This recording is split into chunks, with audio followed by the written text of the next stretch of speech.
It's like crazy, Is it's crazy. Jim going to come back as Jesus? It's not just a sequel, it's a shift in scale. Over 2 decades after The Passion of the Christ ignited box offices and global conversations, Mel Gibson is back with a revelation that changes everything.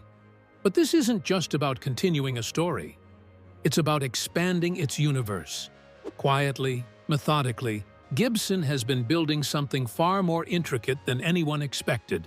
And now, with a move that bucks Hollywood trends and taps into something ancient, the project has evolved into a cinematic undertaking unlike anything faith-based films have seen. Why the change in format? What pushed this spiritual saga beyond a single film? The answer may lie in something rarely portrayed, yet foundational, something not of this world. The 21-year gap. When The Passion of the Christ premiered in 2004, it shook both the film industry and the religious world. Its graphic depiction of Jesus' final hours, told with unflinching realism and reverence, made it a cultural milestone. Despite the film's massive box office success and global impact, fans waited and waited for a follow-up. Now, more than 2 decades later, Mel Gibson is finally revisiting the story. This lengthy gap has sparked curiosity and speculation, but the reasoning behind it is more profound than simple delay. According to Gibson, the sequel has been in slow development for years, largely due to the immense care required in crafting the narrative. He revealed that the script alone took him 8 years to write, a clear indication that this is not just another project, but a deeply personal and spiritually weighty undertaking. With a story as central to Christian faith as the resurrection, Gibson understood that rushing the process could compromise the film's integrity and meaning. He states that the movie has been slow in development for many years now, mainly because of the caution he had to exercise in conceiving the script. In talking about this, he revealed that writing the script alone had taken him 8 years, which is a clear signal that this is not a project coming through, but rather a project that is very personal to him and one he considers carrying spiritual weight. Gibson understood that considering how much the story pertains to Christian faith, to feel an urge to rush through could jeopardize the film's integrity and meaning. What further delays demonstrate is how creatively and theologically complicated this whole thing really is. The resurrection is less linear and more multi-layered, more abstract, but scene one for one might describe the resurrection in a more mythopoetic manner. How on earth does one present those immaculate suggestions of life after death, divine power, and ultimate redemption on film? This would really have to strike some intelligent balancing between scrupulous adherence to the Bible, artistry, and plot coherence. And there really isn't a way of getting it done rapidly or lightly. But just when fans thought one sequel was enough, Gibson unveiled a plan that hints at something far more ambitious and unexpectedly vast. A 2-part epic. Mel Gibson recently confirmed that The Passion of the Christ, Resurrection will likely be split into 2 full-length feature films, marking a significant shift from the single-film model originally expected. That he was about 6 feet tall, that he was completely scourged all over his body, he was crucified. This revelation indicates that the narrative scope is far more expansive than initially assumed.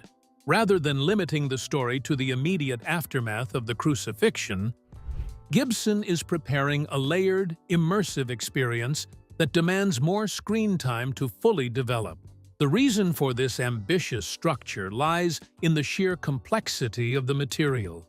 The resurrection of Jesus is not a simple continuation of the Passion narrative. It opens up an entirely different theological and spiritual frontier. It is a story that deals with victory over death, spiritual warfare, divine intervention, and the transformation of history. To try and contain these themes within a traditional 2-hour film would inevitably lead to an oversimplified or rushed version of events. Gibson has chosen instead to give the story the space it requires to breathe. What is particularly interesting is that Gibson is allegedly weaving in cosmic and supernatural elements, such things as the fall of the angels and possibly some action from the spiritual realm in connection with Christ's resurrection, to push this film past an earthly examination of salvation and divine authority towards something more metaphysical. With the introduction of these enormous themes, it suddenly turns from a historical drama into its own epic account spanning heaven with earth and hell, thus requiring some two-film treatment to adequately deal with the weighty content he is toying with. This, again, indicates Gibson is constructing a three-part saga, with The Passion of the Christ being its first chapter, and the two invoking capacity to conclude the trilogy. This is an arc that would now encompass the suffering of Christ, his triumph over death, and the incursive spiritual warfare related thereto. Stamp it right, and this trilogy may counter theologically rich and cinematically ambitious account of the life and mission of Jesus ever. Expanding the biblical universe. In a bold narrative move, Mel Gibson has revealed that the resurrection of the Christ will begin not at the empty tomb, but with an event that predates human history, the fall of the angels. This unexpected starting point reshapes the sequel's structure, suggesting a story that stretches far beyond the immediate aftermath of the crucifixion. By anchoring the film in a cosmic rebellion that set the stage for humanity's spiritual struggle, Gibson is signaling that this project aims to explore the full scope of redemption, not just its earthly expression. This approach introduces a mythic and theological depth rarely attempted in mainstream biblical films. While most depictions of Christ focus solely on his ministry or sacrifice, Gibson seems intent on showing the divine narrative from a heavenly vantage point, where the stakes are eternal and the conflict is cosmic. The fall of Lucifer and his followers represents the inception of evil, the very force that the resurrection is meant to defeat. Connecting these two events draws a powerful line from the origin of sin to its ultimate conquest. Regardless of the cinematic treatment, expanded themes of warfare among Nephilim, angels briefly mentioned in Genesis, will be a first. An age-old mystery begs to be illuminated on the screen. Never do we really see it in high-budget religious epics. Angelic wars, spiritual warfare, and the host of unknowns would provide the perfect means of raising the tone of the film toward a combination of biblical epic and mythic fantasy that is certainly scriptural, but riveting on an absorbingly visual plane with intoxicatingly otherworldly sights. Therein lies a film, or rather two films, with a plot that covers heaven, earth, and hell. This is not a retelling of the resurrection. It is an expansive theological epic. By setting it in the backdrop of a larger cosmic war, Gibson wants to cast Jesus' victory not as just any miracle, but as the climax of a spiritual war that started in eternity past and stretches all the way to the present. This is a daring vision that could redefine how biblical films are made and experienced. Cultural and financial impact. When The Passion of the Christ was released in 2004, few could have anticipated the seismic impact it would have on both the film industry and the faith community. What made its success even more remarkable was that it was a fully independent project, financed by Mel Gibson himself at a modest budget of $30 million. At a time when Hollywood studios were largely unwilling to invest in overtly religious content, especially projects that took a brutal, unflinching look at Jesus' final hours, Gibson took a massive personal and financial risk. He bypassed the studio system entirely, relying on word-of-mouth marketing, church screenings, and grassroots support. The move was unconventional, yet visionary. It proved that a deeply personal, spiritually driven film could be made outside the traditional Hollywood pipeline and still resonate on a global scale. What followed was one of the most stunning box office performances in modern film history. The Passion of the Christ earned nearly $1 billion worldwide, becoming not just the highest-grossing religious film ever made, but one of the top-grossing independent films of all time. Its domestic earnings alone surpassed $370 million, and it held the record for the highest-grossing R-rated film for years. These numbers weren't just impressive, they were paradigm-shifting. Hollywood, which had long underestimated the financial viability of faith-based audiences, was forced to take notice. Gibson had demonstrated that a serious religious film, even one that was entirely in ancient languages, Aramaic, Latin, and Hebrew, could captivate audiences across cultural, linguistic, and denominational lines. The R rating bestowed on the film, for the most part, given to violent action flicks and more edgy dramas, contributed towards the film's so-called controversial and unique commercial success. Some critics criticized excessive violence, whereas many devout moviegoers felt the brutal imagery was a necessary and appropriate portrayal of the suffering of Christ. The rating did not hurt the film either. If anything, it might have added to its credibility and seriousness in the eyes of an audience who was tired of antiseptic or overly symbolic portrayals of holy themes. For many years, no R-rated film came close to grossing as much in the global market. Deadpool and Joker took the record merely last week, domestically. Nonetheless, The Passion occupies a special place in the firmament of international grosses and cultural significance. More than anything, The Passion of the Christ remade the possibilities in faith-based cinema. It shattered the myth that for religious films to succeed, they must be low-budget, artistically compromised, or niche. The Passion opened the door for a wave of faith-inspired content in the years that followed. God's Not Dead, Heaven is for Real, the Bible miniseries, and The Chosen. Although not all developments did justice to the scale or impact of The Passion itself, they certainly benefited from the path blazed by it. Mel Gibson's film testified to the audience's enormous hunger for spiritual stories and showed that, if treated sincerely, artistically, and theologically respectfully, it would be supported in numbers. Hollywood's faith revival.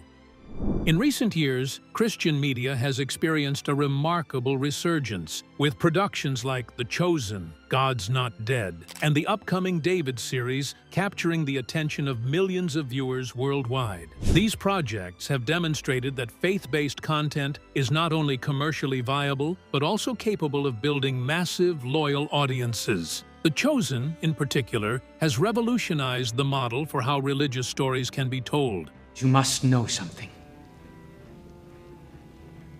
I do believe that Jesus is most likely the Messiah.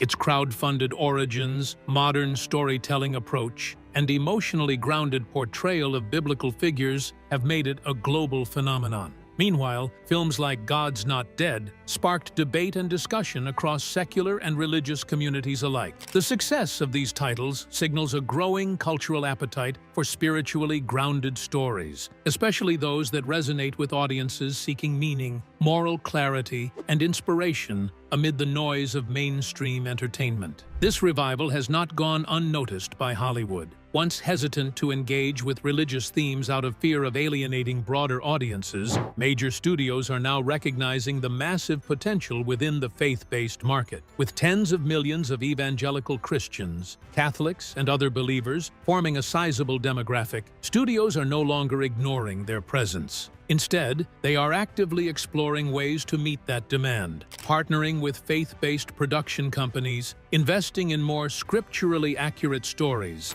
and marketing directly to church communities. Faith films are no longer seen as fringe projects. They are becoming legitimate players in the broader entertainment ecosystem. As Hollywood becomes more data-driven, the consistent turnout for religious films has made a compelling case that faith audiences are not only passionate, but also highly reliable at the box office. To say that Mel Gibson has played an important role in the resurgence of the religious film is really an understatement. By doing the independent, courageous thing of releasing The Passion of the Christ in the spring of 2004, he smashed each and every mold by which religious films had been understood to prevail. By presenting a big-screen spectacle and deep emotional experience told with unapologetic intensity from a spiritual standpoint, Gibson told Hollywood that faith-based stuff could not be poor-looking, sidelined, or diluted in order to succeed. In fact, just the opposite was true. People welcomed the film just for the reason that it is sincere and uncompromising, with its solid grip on scripture. And Mr. Gibson made the successful splash that has become the template for other filmmakers, thus reiterating that serious religious storytelling does have a rightful place in the modern cinematic landscape. Thus, many view him as not just a man who directed a hit, but as a man who sparked the modern wave of Christian media. Today, the industry has begun professing a wider acceptance of faith-related stories, and with more financial and creative backing than ever before. More studios are backing Christian films with actual budgets, professional crews, and plans for theatrical releases. This heralds a drastic shift from only a few decades ago, when religious films were earmarked for niche markets or Sunday school DVDs. The professionalism and scale are rising, and the expanding reach of streaming services offered content offers plenty of room for faith-based projects. But just as Hollywood begins to embrace faith with fresh eyes, one filmmaker is preparing to raise the bar and then shatter it. Faith meets big budget. What immediately sets Mel Gibson's upcoming Resurrection of the Christ project apart is its scale. While most faith-based films operate on limited budgets and modest production values, Gibson is bringing a blockbuster-level cinematic approach to a sacred and deeply spiritual narrative. This isn't just another inspirational film with a few biblical references. This is a large-scale epic, crafted with the same intensity, care, and visual grandeur as major Hollywood franchises. From elaborate sets and period-accurate costumes to sweeping musical scores and cutting-edge effects, every indication suggests Gibson is investing the kind of resources typically reserved for superhero films or historical sagas. It's a commitment not only to technical excellence, but to honoring the gravity of the subject matter, the resurrection of Jesus Christ, arguably the most significant event in Christian theology. This blending of biblical storytelling with cinematic craftsmanship has the potential to be groundbreaking. Too often, The Resurrection of Christ, a highly anticipated sequel to the groundbreaking 2004 film, The Passion of the Christ. faith-based films are either overly didactic or emotionally flat, lacking the visual and narrative sophistication that mainstream audiences have come to expect. Gibson appears determined to challenge that trend by delivering a film that is both theologically rich and artistically compelling. His goal isn't just to tell a story, it's to recreate a divine moment in history with the full emotional and spiritual weight it deserves, all while meeting the highest cinematic standards. The result could be a film that not only speaks to believers, but also captivates skeptics and general audiences, simply by the power of its storytelling and production quality. In stark contrast to the myriad Christian movies that came before it, many of which have been derided for being overly preachy and melodramatic or outright dreadful to look at because of lack of funding, Gibson is supposedly uprooting the whole concept with a resurrection that would be a cinematic feast for the eyes, memory, and intellect, even for the most hardened skeptic. It's a golden opportunity to redefine the borders of Christian filmmaking, not to dilute its message, but to uplift the mode of conveying that message. In the end, Gibson appears not to be working on a film, but rather an experience, an immersive, gingerly regarded, and transformative cinematic occasion. Spectators will not merely see the resurrection, they will feel the weight of it, see the magnitude, and hopefully see eternity in all its significance with a much deeper appreciation. Should a film of such aesthetic quality, honoring a faithful interpretation of Scripture, be forthcoming, The Passion of the Christ, Resurrection could well herald the beginning of a new theater for sacred stories. It is entertaining at a level to be a caustic reflection for the soul and a long-lasting impression beyond the ending credits. If this work is realized, it could constitute a major landmark in the evolutionary journey of faith-based cinema. Staying true to Scripture. One of the most common criticisms aimed at past biblical films is their tendency to stray from the source material. Whether it's the inclusion of fictional subplots, heavily dramatized characters, or the reinterpretation of theological events to serve modern sensibilities, many religious viewers feel these deviations dilute the spiritual message. Films like Noah, 2014, and Exodus, Gods and Kings, 2014, faced backlash for liberties taken with Scripture, often adding elements that were not only non-biblical, but contradicted foundational beliefs. These creative liberties may have been intended to broaden the film's appeal, but they often alienated the very audiences most interested in the subject matter. The end result is a genre that has historically struggled to balance artistic license with biblical fidelity, a challenge that Mel Gibson appears ready to confront head-on. Gibson has made it clear that his vision for the resurrection of the Christ is rooted in a deep respect for the gospel narrative. Rather than rewriting Scripture for the sake of drama or mass appeal, he aims to preserve the integrity of the biblical account and tell it with clarity, reverence, and emotional authenticity. This approach reflects not only his personal convictions, but also a growing demand among faith-based audiences for adaptations that honor the original texts. Gibson understands that the power of the resurrection story lies not in Hollywood spectacle or fictionalized tension, but in its truth, a real event that changed the course of human history. By maintaining a faithful interpretation, he is positioning the film as a rare example of cinematic storytelling that seeks not to reinvent the gospel, but to reveal it. Gibson, oddly enough, has likened his latest venture to The Lord of the Rings. Although highly dissimilar in storylines, there is a point worth noticing about the comparison. The successes of Peter Jackson's adaptations of the much-loved works of J.R.R. Tolkien were greatly attributed to the respect accorded to the original work. Jackson altered things where he had to, but he always altered them in the name of acknowledging, not rewriting, Tolkien's vision. Gibson seems to be thinking along the same lines, never to forsake the pursuit of cinematic greatness while always turning away the lure to alter the storyline for commercial gain. Just as Jackson captured the epic spirit and moral clarity of Tolkien's universe, Gibson aims to capture the awe and weightiness of the resurrection of Christ, with all its transforming power, unadulterated for mainstream tastes. In an era when religious films tend to cleave toward comportment, Gibson's unwillingness to splice in Hollywood distractions for easy consumption is blessedly refreshing. Gibson's aim is not in making the likes of Christ fit into the Melanie and Randall mold, nor to artificially infuse the plot with tension for fate-fighting suspense. Gibson takes the position that Scripture itself is compelling. I think I have to use a few techniques that they've started to get really good with The CGI, and oh, they can do amazing things now. That the true story, told with cinematic brilliance and spiritual sincerity, will capture hearts and minds more powerfully than any distorted presentation ever would. Hollywood economics. Over the past 2 decades, Hollywood has undergone a quiet but meaningful shift in how it views faith-based content. What was once considered a niche market with limited financial promise is now recognized as a highly profitable and reliable segment of the entertainment industry. This realization didn't happen overnight. It was triggered by a series of surprisingly successful films that defied box office expectations, beginning most notably with The Passion of the Christ. Studio executives who once dismissed religious films as too risky or polarizing are now re-evaluating their strategies. The data has become impossible to ignore.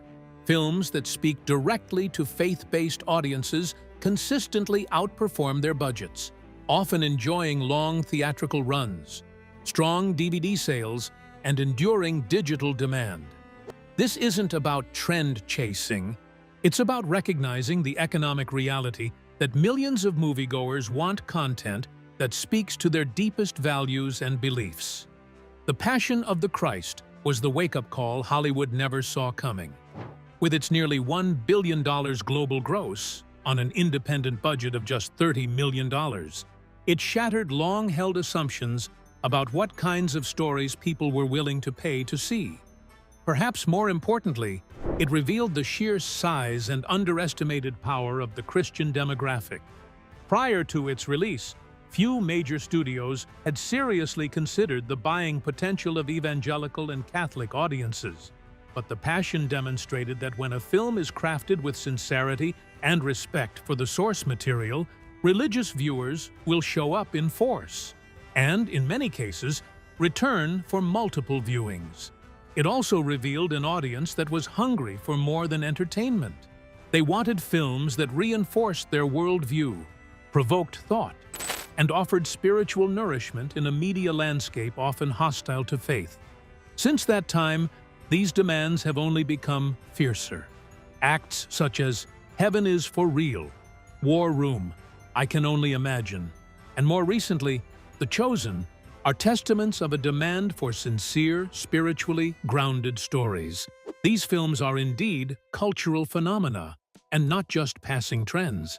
Increasingly, viewers are disenchanted with films beset by overt cynicism, moral ambiguity, or political propaganda, and are instead reaching for stories that inspire, uplift, and are congruent with their faith. This shift does not merely concern the older, more conventional religious audience. Spiritual themes resonate particularly well with younger demographics on college campuses and in urban centers, who are searching for meaning in this fast-paced, often uncertain world. Hollywood, sensing a shift, has begun making more purposeful responses in the face of demand. And thus, more studios are working hand-in-hand with faith-based creators to form a bridge between the traditional means of production and spiritually based content. Distribution collaborations, marketing campaigns directed at church networks, and even co-development of scripts are becoming more normal practices. Companies such as Affirm Films, Sony, Kingdom Story Company, and Angel Studios, which focus on faith-based content, have been successful in merging Hollywood-quality production values with uncompromising standards and are now being let into the fold of the larger discussion. The case for the resurrection. One of the most compelling aspects of Mel Gibson's vision for the resurrection of the Christ is the way it appears to treat the resurrection not only as a religious belief, but as a historical event with real-world consequences. This distinction is crucial. For centuries, the resurrection of Jesus has been dismissed by skeptics as myth, metaphor, or theological symbolism.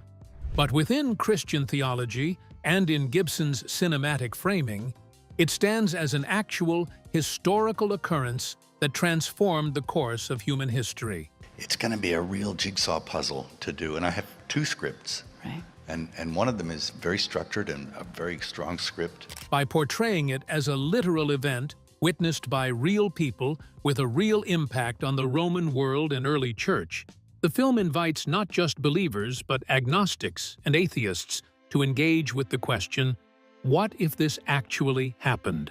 That premise alone shifts the film from religious reenactment to a historical drama with existential implications. Mel Gibson may be uniquely positioned to bridge this gap between faith and evidence, potentially weaving apologetics and historical inquiry into the cinematic experience. While the original Passion was an emotional and physical portrayal of suffering, the resurrection could expand the narrative to explore intellectual and philosophical dimensions of belief. What did eyewitnesses claim? How did the disciples go from fearful deserters to bold proclaimers willing to die for their testimony? Why did the early Christian movement explode in the wake of Jesus' death?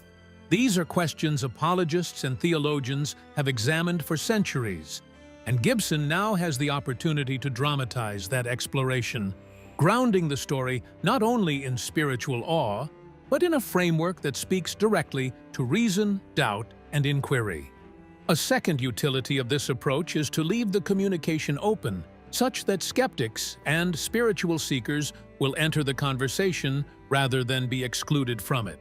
Rather than offer a tale of the resurrection that is close to those willing to see either side of the issue, Gibson's film might offer a story that points to questions, curiosity, and contemplation.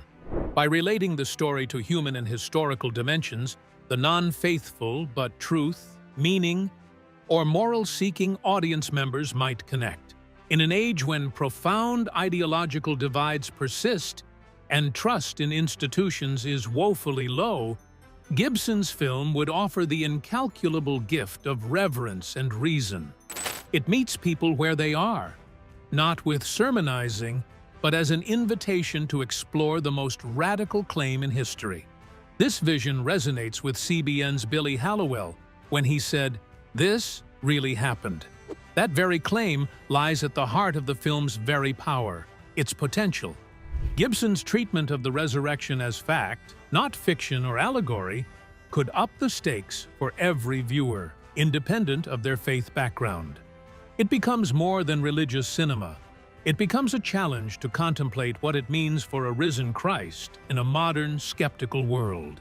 If this really happened, then nothing can ever be the same. It is precisely this tension, the space between doubt and belief, that could make the resurrection of the Christ not just a religious film, but a cultural event. And behind this bold challenge to belief lies the very man who helped ignite a movement that changed Christian filmmaking forever. Gibson's impact on faith films. Mel Gibson's impact on modern Christian cinema cannot be overstated. With The Passion of the Christ, he did something that no mainstream filmmaker had successfully done before. He created a faith-based film that was artistically bold, theologically serious, and commercially explosive. Prior to its release in 2004, Christian films were largely relegated to the margins of the entertainment industry, often low-budget, direct-to-DVD productions that rarely reached general audiences. The Passion changed that narrative overnight. By choosing to produce and distribute the film independently, Gibson not only maintained creative control, but also proved that faith-focused content could thrive outside the Hollywood system. He raised the standard for religious storytelling, and in doing so, redefined what was possible for the genre moving forward. The success of The Passion lit a creative fire across the faith-based entertainment world. In its wake came a surge of Christian media projects that sought to build on the momentum Gibson had created. Productions like the Bible series, God's Not Dead, Heaven is for Real, and War Room found surprising box office success and strong audience loyalty.